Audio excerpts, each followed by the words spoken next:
This is PDX Property Talk, where you can listen in to a top Portland Metro real estate team. Find out how our buyers and sellers are thriving in today's market. Well, welcome back to PDX Property Talk. We're excited to be able to provide you all with some great information about the current market.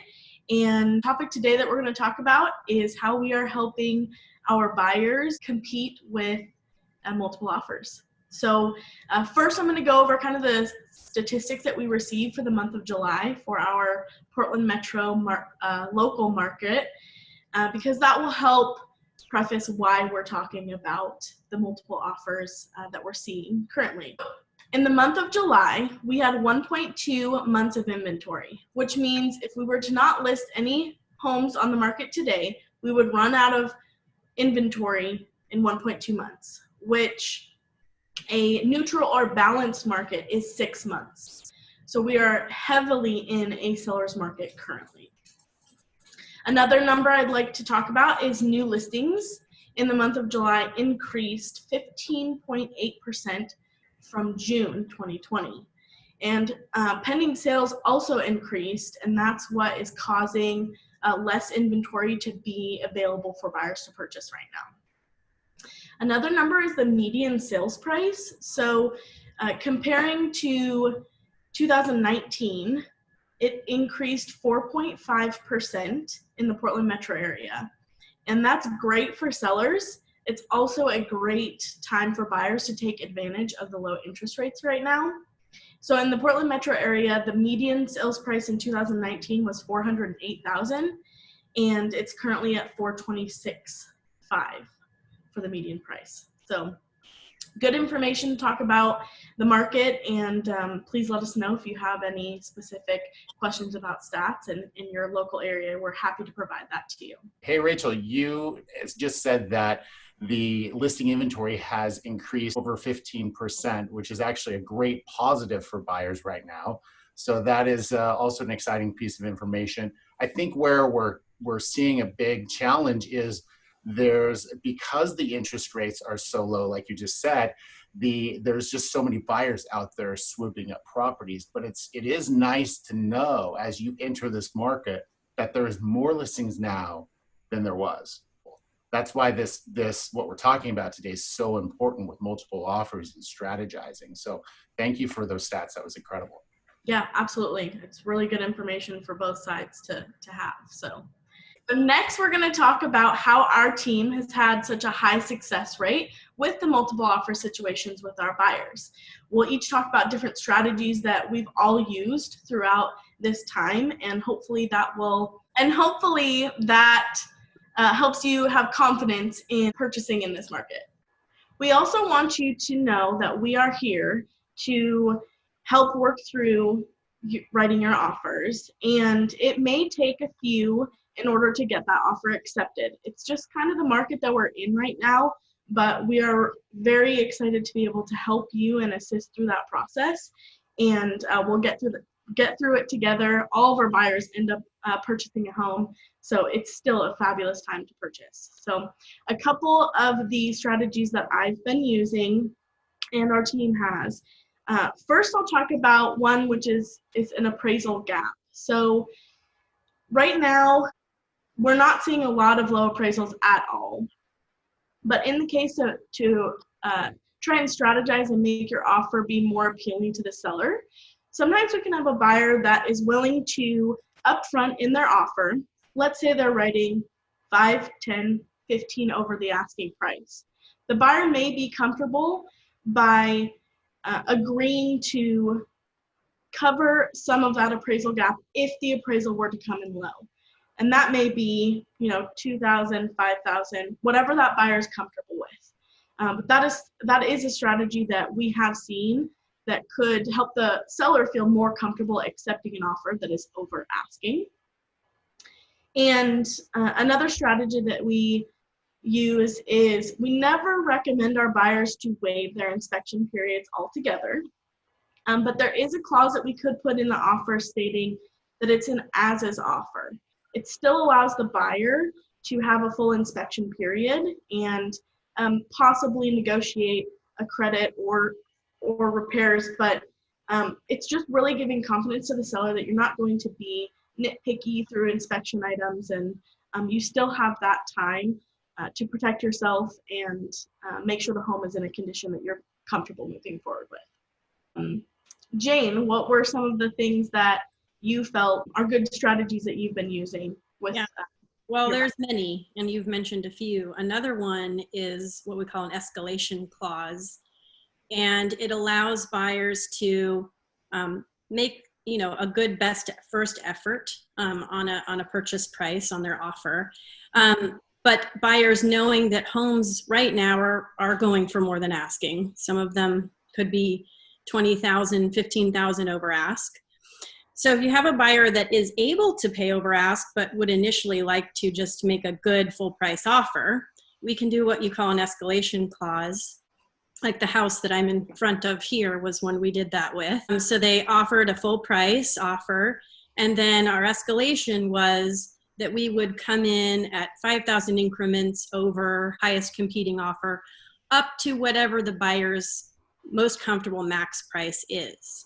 So in this case, we got this one for exactly 5,000 more than the highest competing offer. If however, there weren't a higher competing offer, then my buyers would have had this house for the original purchase price.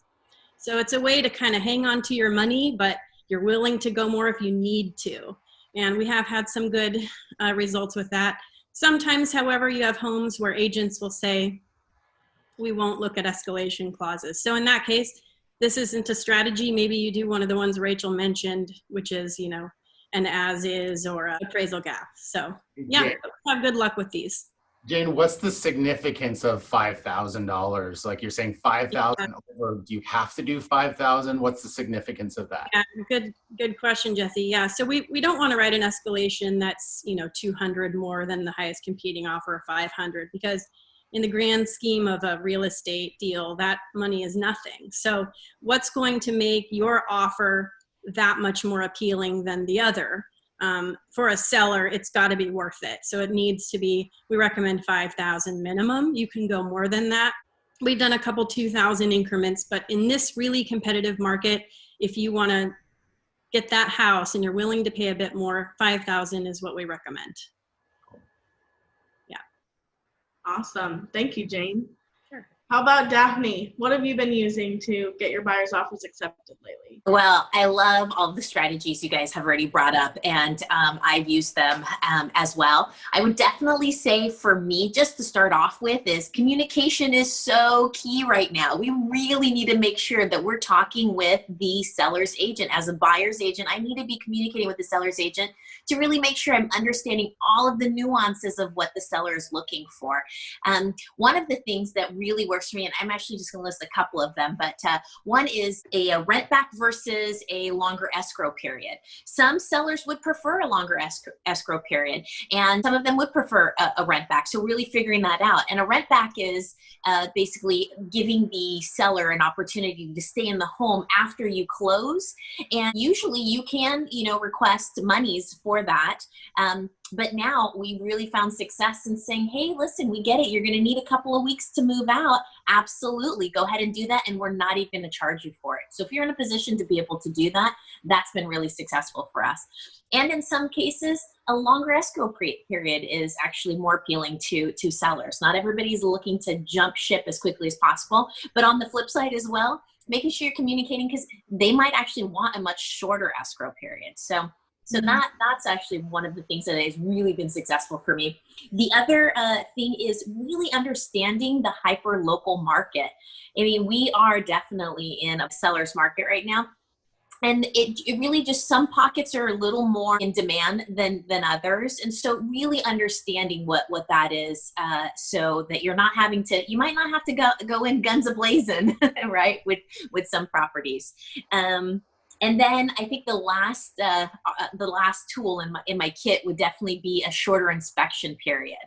So, there's 2 rounds of negotiation when you're talking about, purchasing a home. The first one is going to be that offer, right? And then the second one is going to be, what are they going to do? Are there repairs that need to be done? Who's going to pay for those? And so if you can shorten that period and make it just a little quicker, I think sellers find that really appealing, because they just want to hurry up and get past that process sometimes. Yeah, that's a great point. That inspection period, I think, is sometimes where we can get there can be a little bit of a holdup. And if a seller knows that's going to be done pretty quickly, then that gives them some confidence in that buyer for sure. Absolutely. We mean business. We want to get in. We want to get this process going and get everybody, moving on to their next adventure.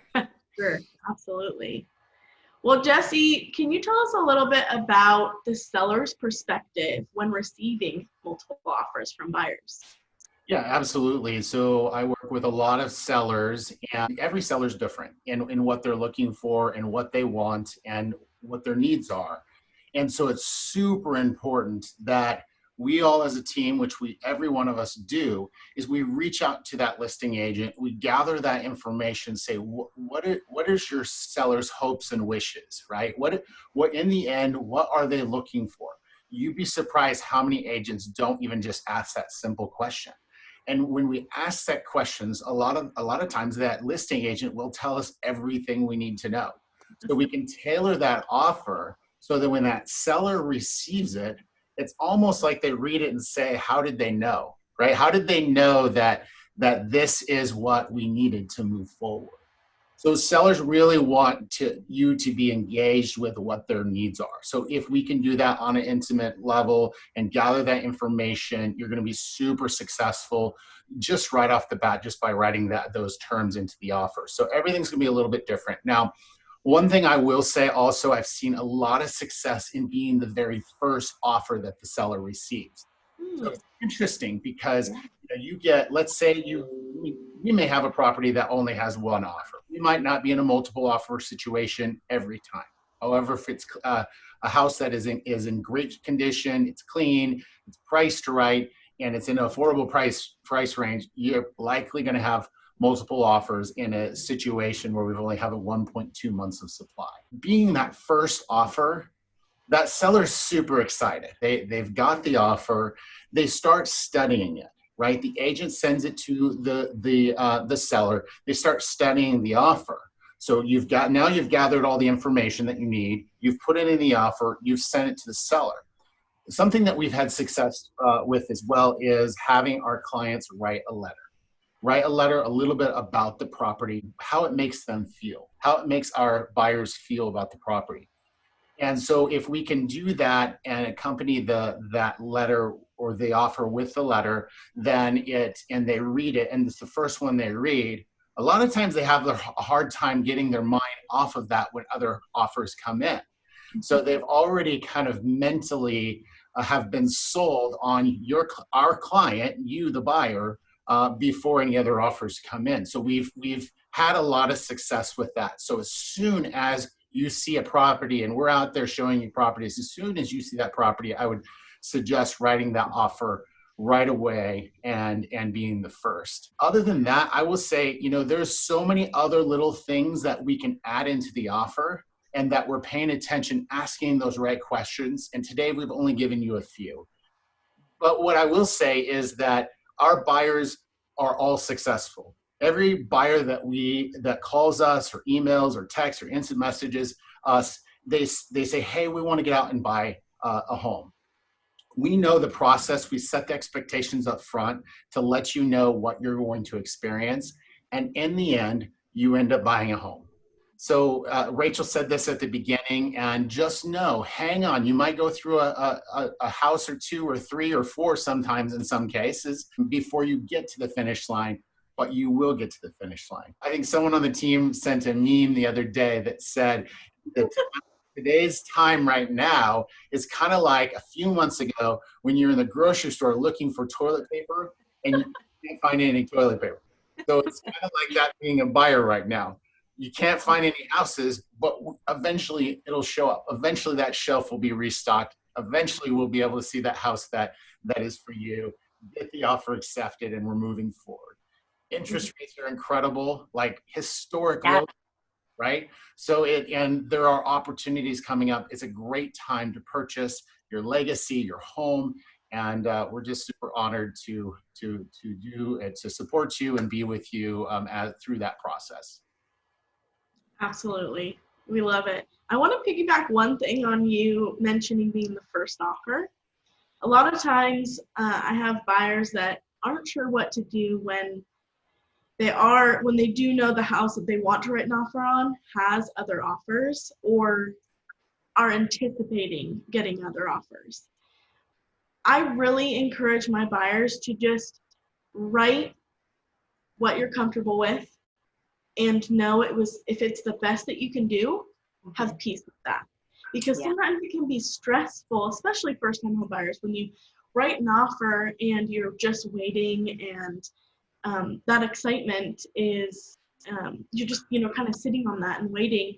But if I have a buyer that is like, well, I could have done more, or bummed about that, then let's adjust it and make sure it's what you want your offer to be, and then just have peace with you wrote your best, and we move on from that. And if it gets accepted, awesome. If not, just know you're going to keep writing your best and it's going to work out.